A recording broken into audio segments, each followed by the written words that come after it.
Hi everybody, we are from Group 9 Thursday slot 8 o'clock to 9 o'clock, and today we will be presenting tutorial 9, which is Shifting Ice Big Changes at Icebreaker from the textbook page 387. So the presenters of today will be me, Vincent, Yen, Wan Qian Tong, Wong Zhen Nam, and Zhan Guanzhou. So without further ado, let's proceed. So for this presentation, we will be splitting it into 5 sections, which is an overview of the topic, question 12.5, which will be split into part A and part B, question 12.6, question 12.7, as well as a conclusion of this entire case.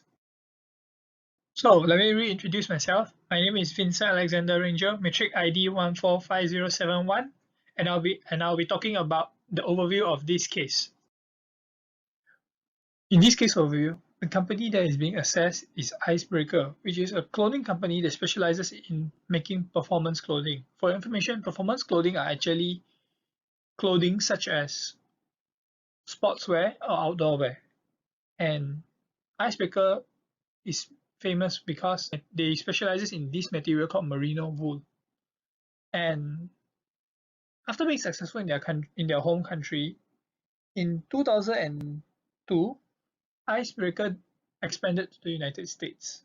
In the United States, they applied a strategy called epicenter strategy, and this strategy was successful, but it faced heavy competition from other companies such as Timberland and Smartwool. So, after many years, Icebreaker has successfully established itself in Australia, Europe, Canada, and United States, and is now focusing on the Asian market. So, they contemplated on expanding to China because in China, the retail sales in the country has shown a significant growth, which makes it a very promising market for them. So, after learning from the strategies that was used in the United States, Icebreaker wanted to test their market.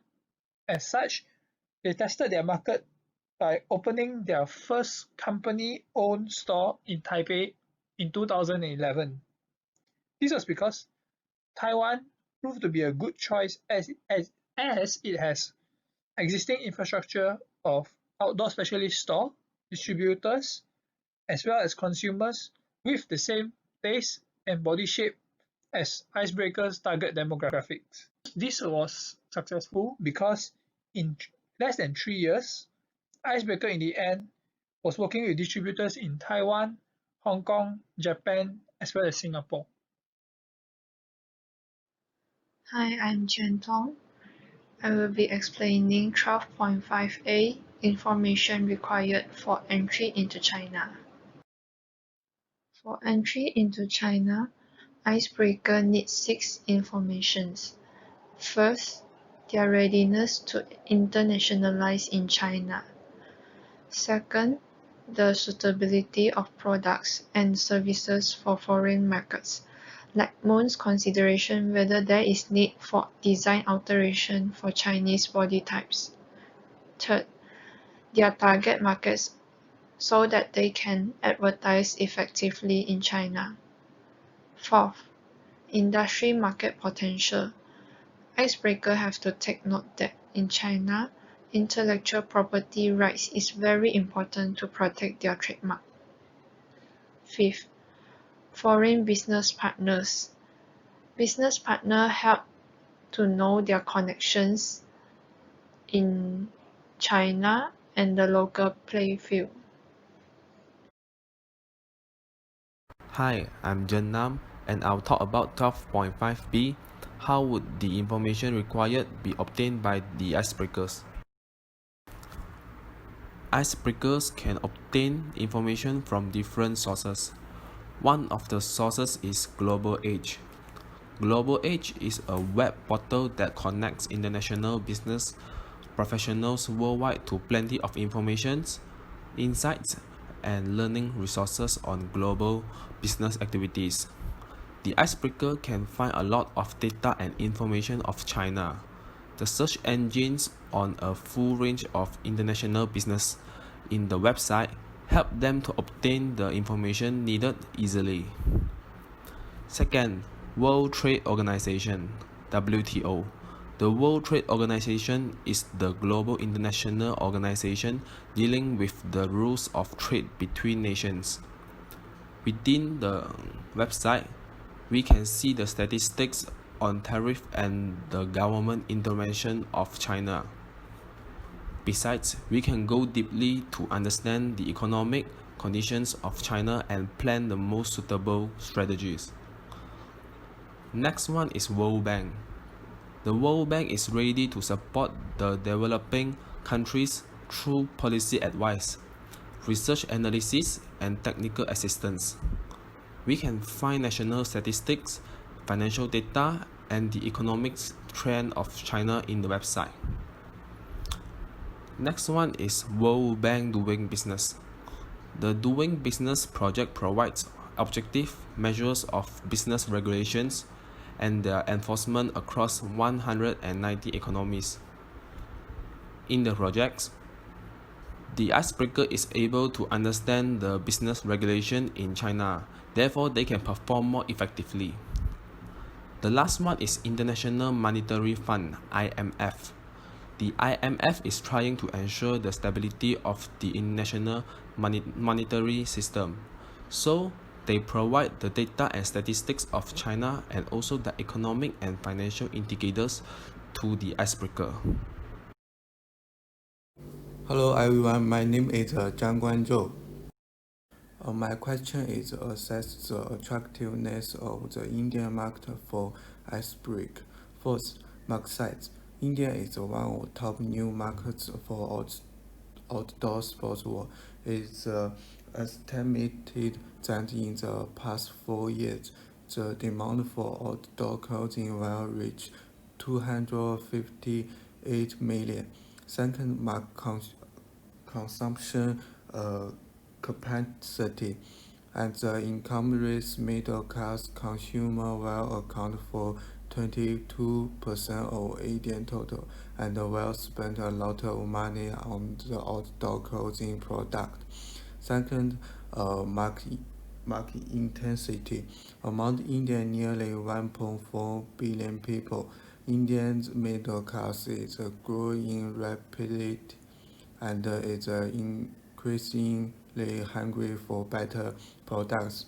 Foreign products are often considered to be of better quality, so India's buying power will increase greatly in the future. Fourth, economic freedom. India's economic freedom circle is 50-60.5, makes its economy the 120th freest in the 2020 index.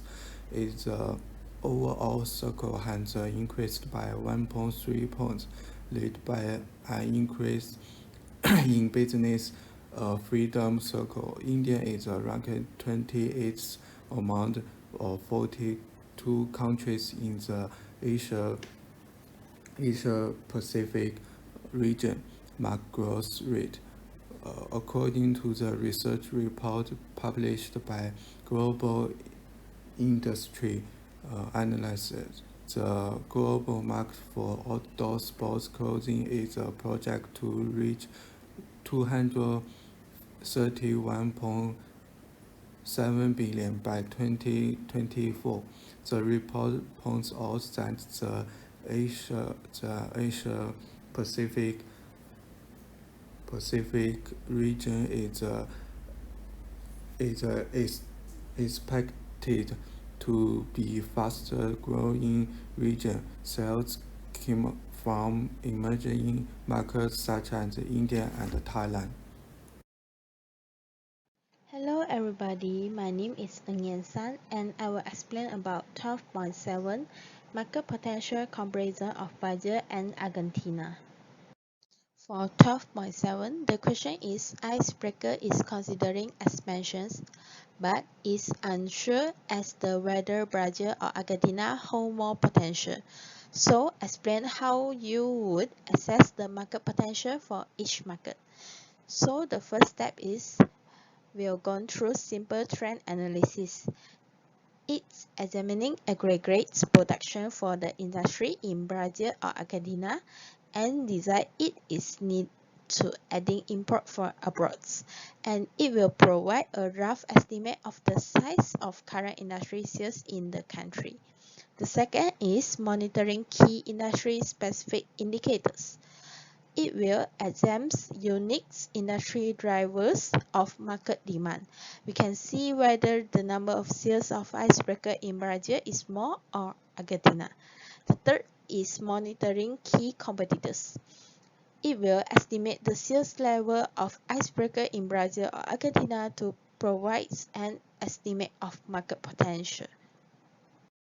And the next is following key customers around the world. It provides an estimate of likely sales in an industry that the firm supplies.